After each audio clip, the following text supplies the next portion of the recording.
Hello my friends, this is Subs2K again with another tutorial, and it's a rather quick one this time, and it's about creating dubby chord steps, chords for dub techno, which sound like this.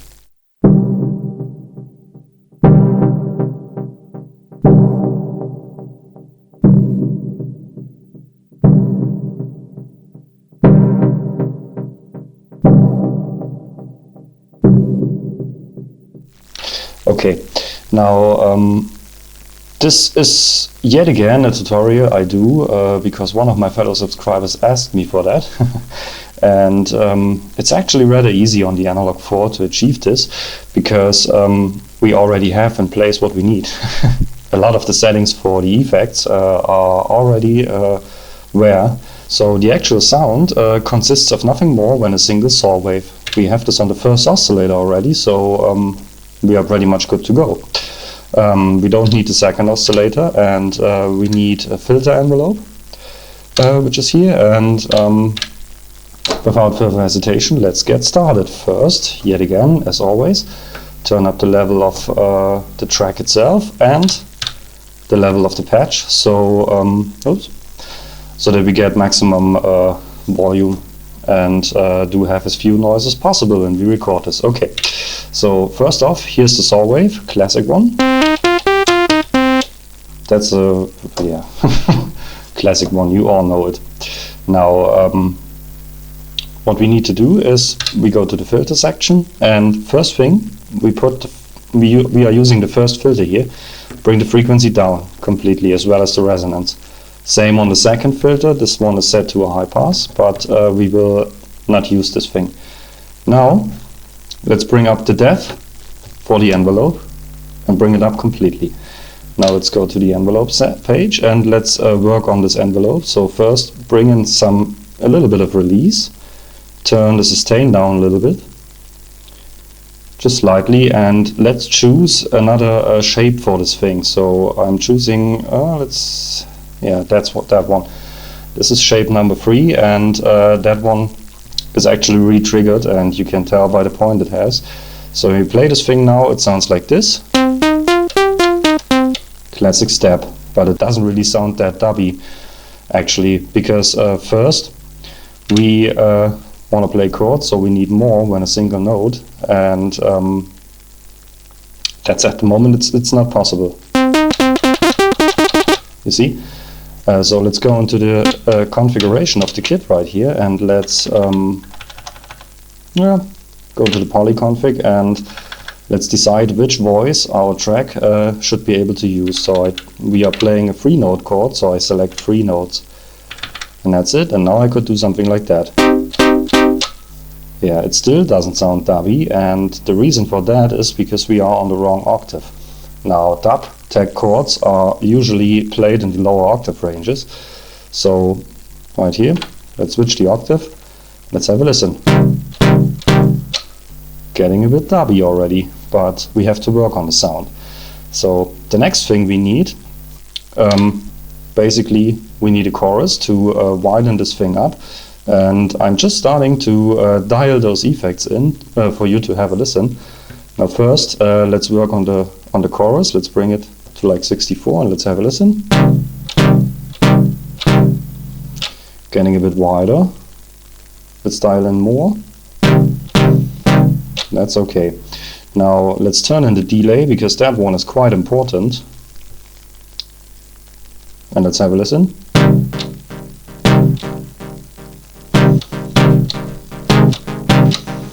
Yeah, that one's quite important. That's the delay. It's already at the right timing setting. And finally, we also need a reverb. So let's dial that one in and let's have a listen. But you instantly hear that the reverb is way too bright. So let's go to the FX settings and let's go to the reverb first, and let's dial that thing down. So let's take the frequency up here, which is the shelving frequency, which allows us to more or less dampen the reverb a little bit. Now let's try that out. Whoops.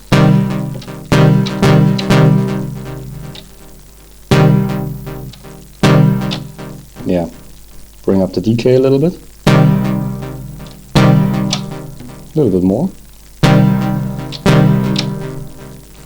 Let's see. Probably something like that. Now it's still quite stabby and very punchy and not so dubby actually. But we get to this in a minute. I will first work on the delay a little bit more, and first make it a ping pong delay so that it's not so straight in the middle, and just a little bit of width. Just a little bit. Let's have a listen. Should be fine. We can also we can also damp this a little bit by bringing its low pass filter down. Now it's damped a little bit, just slightly. And here's the very important thing. When we now move to our filter envelope, to our filter, we have this filter envelope depth, and this is what controls the sound. So this is what lets us bring the attack out a little bit and make it kind of dubby actually. So let's have a listen while we hit the notes.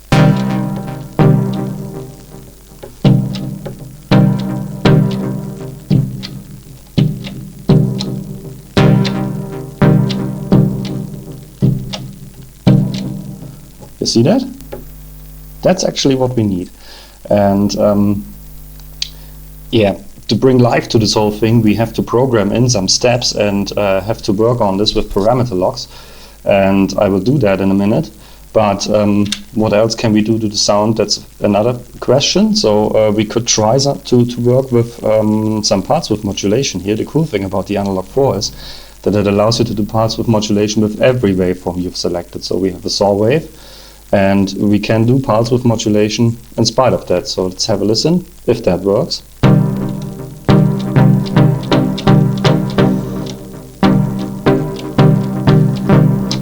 Yeah, it's thinning this, makes the sound a little bit thinner.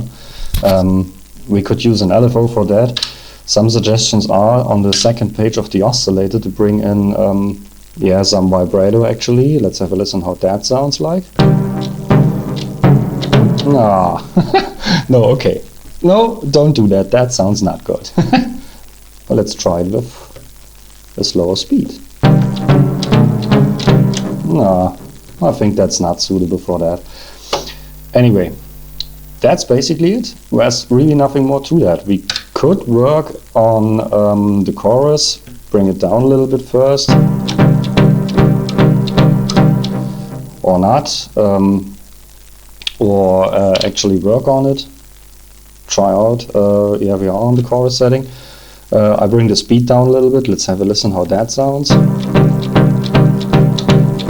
Also dev a little bit up. And increasing the feedback.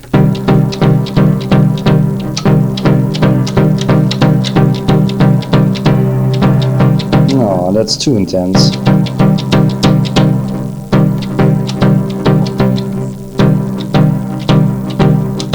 Yeah, probably something like that. I think something like that is fine.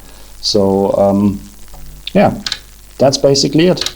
If we need less attack to this thing, we can do this with the help of this filter envelope's attack right here. So let's have a listen. Yeah, that's...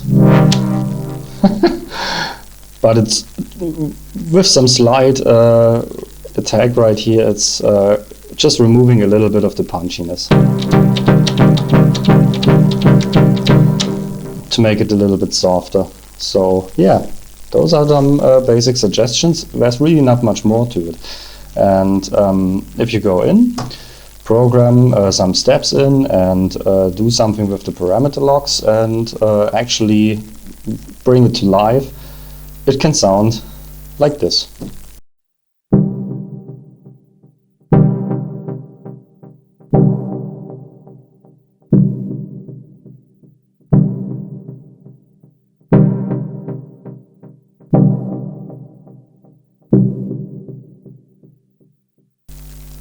So yeah, that's basically it. I've done nothing more when working on the filter, and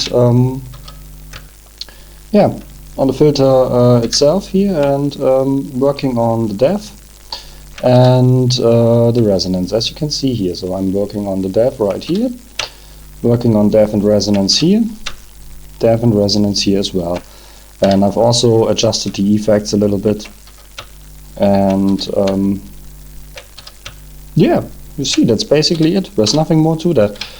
So have fun with experimenting, and there's much more you can do with this if you take your time, but as a basic starting point for some dub techno chords, I think this would work. Okay, I hope you like that, and I'll see you in the next video. Bye!